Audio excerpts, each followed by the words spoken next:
Hello there, welcome to the Saroy channel wherever you are in the world, and so much love to each and every one of you. How are you doing? I do hope you're doing remarkably well. And we're certainly listening to a lovely story. One man who's coming to terms with how he's been living his life, and he wants to make changes because he meets a casual stranger on the street, well, someone who lives 2 doors down from him, and he realizes that this person has made him see his life through a very different pair of eyes. So we're going to see whether this is going to lead to a very special story. And we both know it, we all know it is. But before we get any further, don't forget to subscribe to the channel. Click the notification bell and the thumbs up. And let's continue with part 2 of our story tonight. Suddenly the words slipped involuntarily out of Walter's mouth, before he had a chance to rein them in, which is invariably what he would have done in a more guarded moment, when he was consciously minding his P's and Q's. Walter was resolutely the type of man that kept his emotions in check. Even his wife, Amy, had no idea what really went on in his head. But Julie Holland's forthright honesty had thrown him for 6, and now he found himself incongruously opening up to her, rather like a closed flower, suddenly baring its soul to the world. In a somewhat hoarse voice, he said very candidly, "I envy you, Julie. I really do. I bet you didn't expect to hear that coming from me. But it's the truth." "You do?" she asked, looking quite surprised, so much so that she raised an eyebrow. "I can't think why, Walter, that you'd be jealous of me. By the looks of things, you have it all. A magnificent home. Probably the envy of all the houses in this street. It's a very grandiose-looking house. You have a super wife, gorgeous children, and I can see you're doing marvellously well for yourself with an enviable job in the city, where you obviously call all the shots. And judging by those fancy cars you have parked in that garage of yours, you're doing more than well. What's there not to like about all that? I think anyone, looking at your life, would likely say you had it all." "Looks can be very deceiving," said Walter. "I know on the surface everything in my life looks hunky-dory and rosy in the garden, so to speak. But I can assure you it's not like that. I mean, on the surface I do have a great life with so much to be grateful for. But once I acquired those expensive cars, I lost interest in them pretty quickly, almost at once, you could say. Most people in my shoes would count their blessings. I have a great job in the city, and I can work from home a lot of the time. But my work robs me of spending any quality time with my family, and I'm sure my wife and kids secretly resent me for that. So I'm incessantly plagued with feelings of great guilt about not being a good husband to my wife Amy, and a good father to my 2 children. But beyond my family, I feel as if something gargantuan is missing from my life, as if there's a huge gaping hole inside of me that can never be filled, and try as I might to fill up the hole. The more I do, the emptier I become. I'm like a dog with a healthy but ravenous appetite that gobbles up its food, but even after hefty, generous helpings that should be satisfying, I remain permanently ravenous, if you know what I mean." Julie Holland looked at Walter sympathetically. She touched his arm encouragingly. "You're not alone in feeling that way, Walter. Believe me, I know. The very fact you're talking about this is certainly a promising start. At least you're admitting that there's a vacuous emptiness inside yourself, and acknowledging that is half the battle, I'm most sure. You hear of people who have everything that money can buy, yet they cannot comprehend why they're not remotely happy. So I do understand where you're coming from on this one. I felt like you for a long time when I couldn't have children of my own. The hole in my heart was huge. I thought it would swallow me whole, like Jonah in the belly of a whale. But unfortunately I didn't see any escape route for myself, which is why I took all those pills. So I think we are all, in some way or another, searching for meaning in our lives, Walter. Contrary to popular belief, the things we acquire, the money we have in the bank, the cars parked in our garage, and everything else more besides, well, they don't bring our lives substance, do they? I have to say I was watching a documentary recently about one of the richest men in the world. He obviously is a king of Saudi Arabia, One of those people, so to speak. Do you know he has a diamond-encrusted car, worth something like $40 million? And I ask myself, goodness gracious me, haven't you got something better to do with your money in your life than spend it on something as frivolous as that? Because I'm quite sure he's already bored of the thing already. Oh, I can tell you he is bored of it already. If I know what money does to a man, said Walter. I couldn't agree with you more. Money is not the answer. I mean, don't get me wrong. Money helps soothe away the sharp angles in life, and it's a relief not to worry about bills. But it certainly doesn't bring fullness to one's life. Luxury, yes, but fullness absolutely not. Well, there's a lot of people that don't know that, said Julie. How many youngsters go out into the world determined to make it big? Many become tech billionaires overnight, before they reach the age of 30. Some end up taking drugs to find meaning in their lives because they quickly discover, surprise, surprise, that money, as you were saying, is not all it's cracked up to be. I think even Solomon in Ecclesiasticals said it's all a chasing after the wind. And this is coming from a man who had absolutely everything. He believed a labourer's sleep was sweet, but a rich man tossed and turned during the night, worrying about his many investments, and as a consequence had no peace at all. So he reckoned out of the two of them, the labourer's life was much richer than that of the rich man. That's very interesting, said Walter. I think I need to read Ecclesiasticals. I've never been a religious man, but I might find some peace in reading the Bible. In truth, I thought being married to my wonderful wife, Amy, and being a father to my beautiful children would bring me joy, would fill up the empty vacuum inside me. But I don't spend enough time with my family. That's probably part of the problem. I thought making money would do it for me, finding a fulfilling career. But I feel as if I've reached the end of the road, and there's no rainbow in the sky for me, like I thought there would be, once I achieved my goals. Where am I going wrong, Julie, on this? I feel I have not got the answers. I only have to look at your face and see that your life has meaning and substance. And I want what you have for myself. I think you are one of the most contented people I've ever had the privilege to meet. And I say that very sincerely.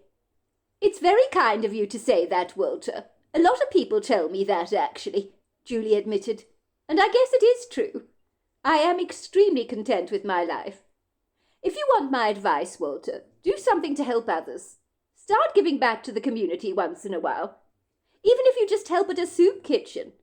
Many people have found their joy in helping others. And that's where you may find yourself. I understand from Amy you work all the hours God sends at your office in Seattle, and from home at times. I do speak to Amy from time to time. And personally, I don't think it's good for you, Walter, being stuck in the office all day. You should get out there into nature, get some good quality exercise, enjoy some fresh air. You were saying you haven't exercised in a long while. Everyone knows exercise can bring on the endorphins, the feel-good chemicals, that we all so badly need. Judging by how pale you look, Walter, I don't think you've seen the sun in a long time, and the body needs vitamin D, you know. Let me tell you, Walter, walking poncho in Lamondi brings me a great serenity, so do something to increase the activity in your life, and take some time off for yourself, to meditate. Maybe if you went away somewhere magnificently beautiful, well off the beaten track, close to nature, you could spend some quality time with your family there. Get to know your children better. You'll definitely find more fullness in your life. You'll see what really matters. You'll gain a sense of gratitude. I promise you, looking for meaning isn't that hard. But stop focusing on your job so much, Walter. Delegate responsibility to other people who work for you. That's what you need to do, so that you can make some time for yourself and your family. You've certainly given me food for thought, Julie, Walt had said. I can see I've got some serious thinking to do. Who would have thought running into you like this so randomly on the street would open up a can of worms for me and make me face aspects of myself and life I've been trying to avoid for far too long? Well, it's important to face yourself, Walter, said Julie. That's what self-discovery is all about. Thanks for the words of wisdom, Julie. I'm not surprised the dying feel that they can confide in you. I certainly do. I haven't talked to anyone this candidly for a long time. I need to get to that corner shop. I've got a mug of coffee at home growing very cold, very fast, that is begging for some milk.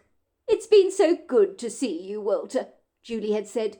Think about what I've said, she said, enveloping him in a warm hug. As Walter was sitting back at the smart walnut desk in his office at home, the memory of his conversation with Julie Holland 2 days earlier was still playing around in his head like a song on the radio that keeps replaying itself over and over again, so much so that you never forget the words. Maybe you need to give back to the community, Julie had said. You could spend time at a soup kitchen from time to time. You'll be surprised how rewarding doing something like that is, Walter. One thing it may do for you is remind you of how much you have. And when you live with gratitude in your heart, life is infinitely richer, let me tell you. I also think you should take up an exercise program. Just get out into nature more. Think of the things you're grateful for. Perhaps indulge in a little prayer or meditation. And when you do, you might feel your life seems a lot more full, Walter. So take small steps at a time. Make little changes here and there. I'm sure you will feel remarkably better. As my old father always used to so wisely say, Rome was not built in a day, but every step makes a consequential difference. Walter thought the idea of him working at a soup kitchen was absolutely ridiculous. There was no way it would bring him any form of fulfillment. But maybe Julie Holland was right about the fact that he should take some more exercise and get out into nature, spend some quality time with his family, and even take a holiday somewhere.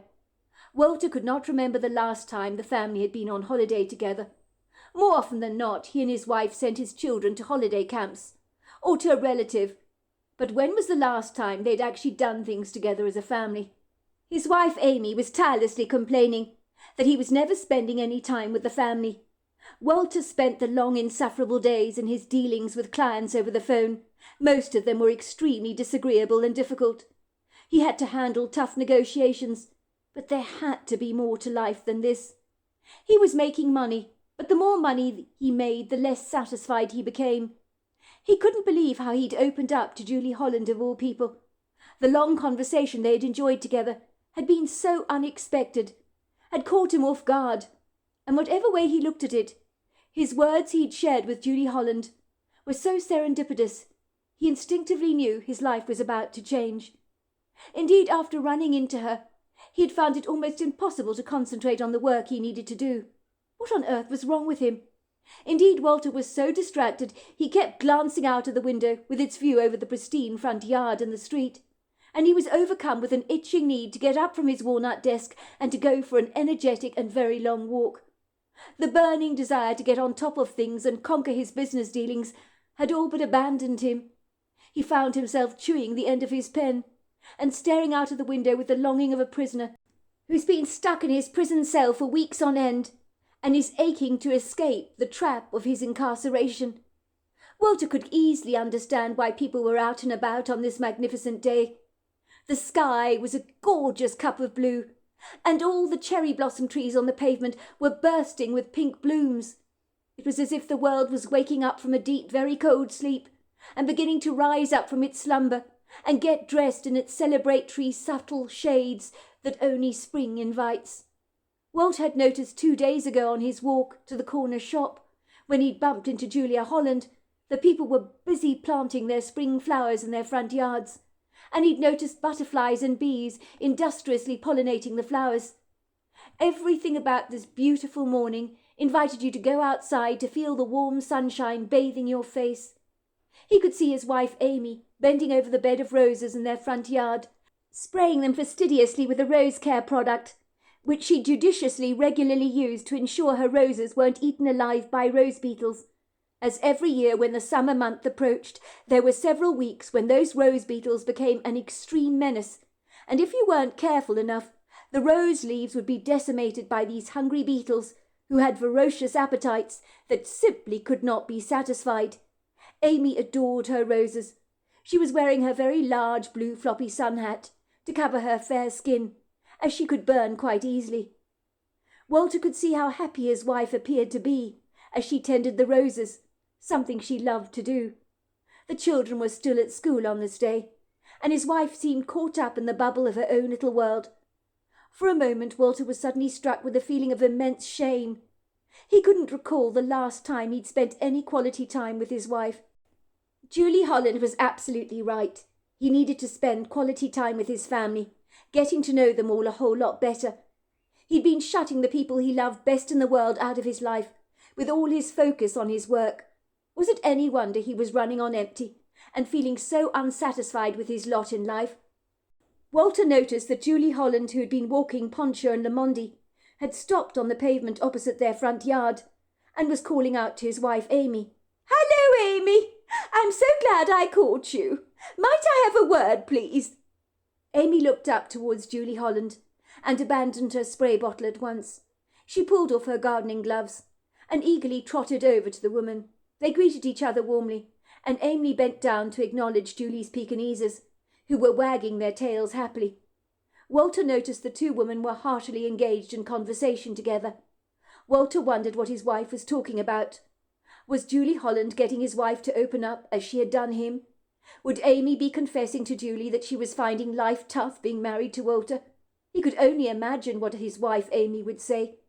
"I love him, you know, but I never see him these days. Sometimes I feel like we're two passing ships in the night, if you know what I mean. I do worry about my children growing up and not really knowing much about their father. He's not involved in their lives very much, as I would like him to be. I can't remember the last time we as a family went off on holiday together. Of course, I appreciate that my husband supports us financially, and I'm very grateful about how hard he works. But sometimes I feel as if we, and that is me and the children, don't exist as far as Walter's concerned. I know he loves the bones of us, but goodness gracious me, he's got a funny way of showing it. And he's really missing out on not seeing the kids grow up, which is an awful shame if you ask me." As Walter thought about what his wife might possibly say to Julie Holland, if she were to share her deepest grievances with the woman, he became increasingly uncomfortable, shifting awkwardly in his chair as he stared absent-mindedly out of the window, his eyes pinned on his wife, who was chatting away happily to Julie Holland. He hadn't seen his wife smile like that for a very long time, and he noticed when she took off her big floppy sun hat to shake her shoulder-length flaxen hair, which she had recently cut into a bob. He realized it suited her, but he hadn't even bothered to compliment her before. Was he really such an unattentive husband? His stomach felt hollow as he came to terms in that quintessential moment with all his dreadful shortcomings as a husband and a father. What was wrong with him? Why was he so disconnected to the people he loved best in the world? He was like a bad-tempered grizzly bear, waking up from a long hibernation and taking a long, soulful, very hard look at himself. It was as if he was seeing himself for the first time through somebody else's eyes, and he didn't like what he was observing. Ostensibly, he knew his wife was absolutely right to feel the way she did, as over the last few years he had been not a very attentive husband, to say the very least, nor had he been a devoted father by any manner of means. For some reason he'd got so entangled in his work that he had not focused on the things that really mattered in life. Julie was right. If there was a huge gaping hole in his life, he was responsible for putting it there in the first place, by shutting his family out like this. No wonder it felt as if his life had no meaning, because his answers to find meaning in his life did not come from piling more money into his bank account. "Why do you work so hard?" Amy would complain. "Do you never let your hair down, Walter, for a second?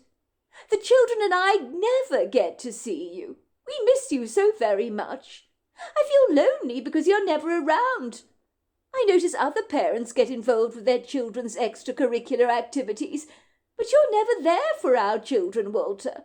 They really need you. I need you."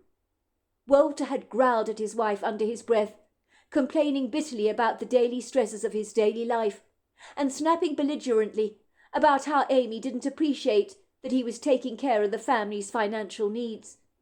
He remembered how Amy had looked at him, through wary, tear-filled eyes. "Is that all you really care about, Walter? Money? Is there anything else in your life that matters to you? What about me and the kids? Don't we deserve to spend some quality time with you? Or are you going to shut us out all the time?" Walter squeezed his eyes tightly together, surprised to see that his wife Amy was beckoning for Julie Holland to come into the house. He could hear her say, "It's a lovely idea, Julie, it really is, and so kind of you to think of us. But I'm really not sure Walter will agree with this. I think you'll be surprised, dear," came Julie Holland's confident voice. "I think you might find that Walter will find my idea a very satisfactory one." Amy Perkins. It was such a magnificently beautiful day when I was spraying my roses in the front yard with a rose care product to thoroughly ensure they weren't eaten alive by rose beetles.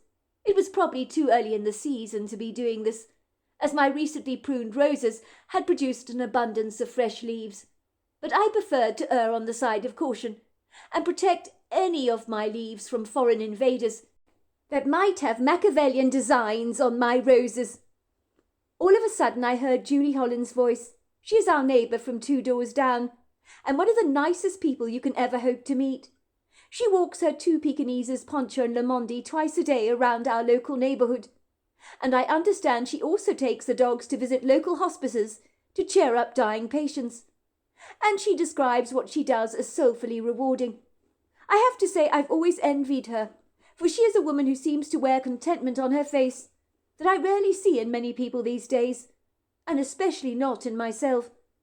When I look at my sorry, rather drab reflection in the mirror, I'm a far cry from the woman I was when I first married Walter. Back then I felt as if the world was made of candy floss, and the future promised to be very bright. But I'd been so wrong about it all. I had preconceived ideas about married life, and I guess I was wistfully naive and foolishly ignorant, never believing for a second that life doesn't pan out like a romantic novel. "Hello, Amy," Julie Holland called out to me. "Might I have a word with you for a moment?"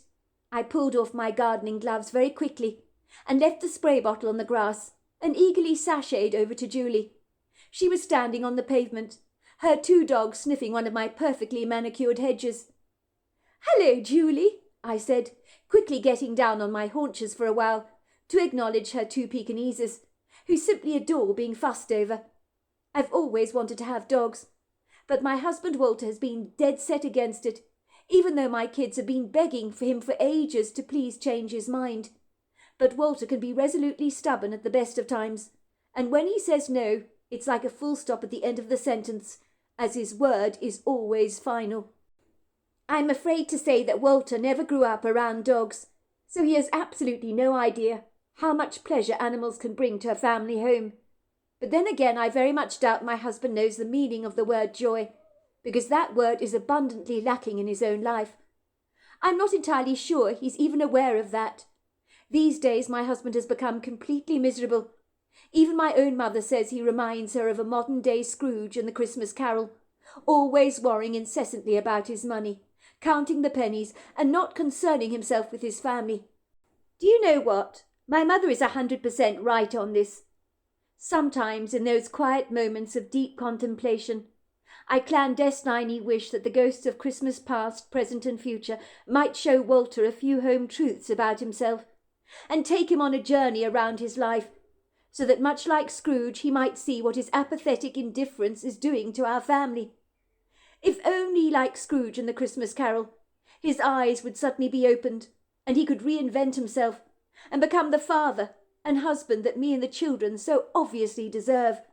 I won't hold my breath on that one, though, or I just might drown. My mother told me 5 years ago to divorce Walter. "What do you see in Walter, dear?" my mother said very disdainfully, for she had grown to despise him. "That husband of yours should be very ashamed of himself. The way he so blatantly ignores you and the children. You should get a divorce from him on the grounds of his apathetic insouciance, which is as bad as adultery as far as I'm concerned, if not worse," she said, shaking her short head of grey curls quite fiercely. "Even your father agrees with me on this one, and you know your father. He doesn't agree with me on much. We worry so much about you and the grandchildren." In a manner of speaking, darling, he is cheating on you, with a mistress, and that mistress is his work. My shoulders slumped forward as my mother said this, for I knew there was an uncomfortable truth to what she was saying. Those were words that I'd been trying to ignore, for sometimes the truth can sting, like a sharp knife being plunged through the guts. My mother almost looked apologetic, as she looked at me tenderly. She could see I didn't appreciate her candour. Look, sweetheart, I'm not going to sugarcoat things to make you feel better, am I? I'm your mother, and I want you to be happy. That's ultimately what every parent wants for their children.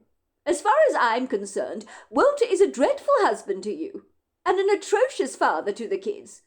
Yet you want to stick around him, and for what? The only good thing that man does is put bread on the table, but beyond that he might as well not exist. When I visit you here at the house, I'm always shocked that I barely get to see the man. Either he's cooped up in that fancy office of his in Seattle, calling all the shots, or he's here at the house, locking himself away in that study all day long. When he does dare to show his face, he's like a retreating tortoise that doesn't have very much to say for himself. And if you say anything about his indifference, he jumps down your throat and becomes very defensive, making you feel like you're the unreasonable one. I can't believe he fails to see what he's doing to this family, how he's isolated himself from you all, like a small island in the Pacific that few people manage to reach. You can't go on like this, love. It's not right, you know. I know, Mum, I admitted soberly. I can't believe Walter's become like this. Maybe the apple really doesn't fall far from the tree after all. What's that supposed to mean? Asked my mother. Well, when I married Walter, he said he never wanted to become like his father. He never saw his father growing up, you see. His father was always working. He was practically raised single-handedly by his very devoted mother. So naturally he grew up resenting his father quite bitterly, swearing blind to me that he'd never become like his father. But that's exactly what has happened. He described his father as the most miserable, cantankerous man he'd ever met in his life, who apparently on his deathbed kept inquiring about his bank account. I cannot tell you how many times I encouraged him to spend time with our children, but he's become so brusque and says things like, I can't. Can't you see I'm busy, Amy? Maybe next time. But next time never comes. No one is that busy, love, my mother said to me. Everyone should make time for their family. You could do so much better, Amy. You really could. I've noticed since the children were born, you've been far from happy, married to Walter. If it wasn't for your tennis that you spend, with your friends and tending to your rose garden, I think you would lose your mind. I really do. She took my hand lovingly in hers and gave it a tight, encouraging squeeze. Go on, admit it, Amy. You're not happy, are you, love? It's nothing to be ashamed about. I can see the melancholia in your eyes. I'm not fooled for a second. It's like you're grieving for the marriage you hoped you would have with Walter, that we all thought you would have with him. My mother's kindness made my eyes become watery. It was all I could do not to burst into tears, but I didn't want my mother to see me lose my composure. I'm not happy, Mum, of course I'm not, I admitted. Walter always ignores me and the children. Sometimes I take it rather personally. Of course you do, said my mother sympathetically. But you must remember, love, it's not about you. None of this is your fault. Walter is the one with the big problem. He has no idea what a good thing he has with you and the children. He takes you all for granted. It makes me sick to my stomach. That man's got a nerve, let me tell you. If he were my husband, he'd have been kicked to the curb a long time ago. Think about it. When did he last do anything nice for you and the children? I can't remember the last time he took me out, Mum, I told her frankly. I can't remember when he brought me flowers or told me he loved me. And as for the children, their father has become a stranger to them, like Walter's father was a stranger to him. He said he barely knew his father growing up, because his dad focused on making all the money. I don't want my children, especially Morgan, growing up resenting his father bitterly, or, God forbid, becoming exactly like him. I think Morgan would clearly love to spend time with his father. You know, children, they need male role models in their lives to help them gain a sense of validation. They get it more from their father than their mother, I think. Oh, that dreadful, dreadful man! Makes me so mad! I wish I could wring his neck like a chicken, said my mother, her pale blue eyes growing furiously dark. She clenched her hands together into two tight fists, which gave me the distinct impression she'd really like to punch my husband's lights out if given half the chance. It was a good job my mother wasn't married to a man like Walter, for the marriage wouldn't have lasted 2 minutes if that were the case. I have a good mind to barge into that office of his and tell him a few home truths. The man is doing so much damage to the three of you, and it's not right. If there was an award for the world's worst husband, he'd surely get it. I don't care how successful he is in the corporate world. His ability as a father and as a husband absolutely stinks. When you married him, I truly thought you'd hit the jackpot, Amy. So did your father, as it happens. Here was an ambitious man who was going to give you the life you so deserved. But how wrong I was about that. I genuinely believed he would be a fabulous role model for our grandchildren. Yes, he's provided for your every financial need. And you have a good life as far as that is concerned. But that's not enough. You cannot go on living in such a dysfunctional environment. You should cut your losses while you're ahead and start again. I can promise you, Amy, the vast majority of women wouldn't put up with all this nonsense, especially if they were being constantly ignored by their other halves. Even if they did indeed have plenty of money, as you so obviously do. All you are these days is a homemaker and a carer for Walter and the children. You deserve much better than this, said my mother defiantly. Mum, relax, I said, trying to console her. She was becoming so hot under the collar, and that wasn't going to achieve anything. I know you're mad about things, but there's no need to overreact. It's not like I don't see Walter at all. He does join us for dinner every evening and spends some time with us on a Sunday afternoon, and that surely counts for something. Of course I'm mad, Amy. You're my only daughter. I cannot bear to see you and the grandchildren be taken for granted like this. You really must leave him, sweetheart. I know an excellent solicitor. You need to get those divorce papers filed as soon as you possibly can and be done with Walter once and for all. But what you fail to understand, Mum, is I still very much love Walter. He's a very good man underneath it all. I just think he's lost his way. It happens to the best of us at times. I can't just give up on him, can I? Good man, said my mother, spitting out the words as if they were venom. Do you even know what a good man is, Amy? A good man spends time with his wife and children. He makes time for his family. He makes it a priority, like me and your father did when you were growing up. Your adoring father was there the very first day you started at school. He would watch you in every school play you performed in, and he went to watch you in that gymnastics competition. When did Walter ever accompany you to a parents' evening, or watch Morgan playing on the sports field with his friends? That man has zero interest in you and the children, and it is nothing short of disgusting, if you ask me. So there we are, that's the end of part 2. Part 3 is tomorrow night, and I look forward to you joining me then. Until next time, goodbye and good night.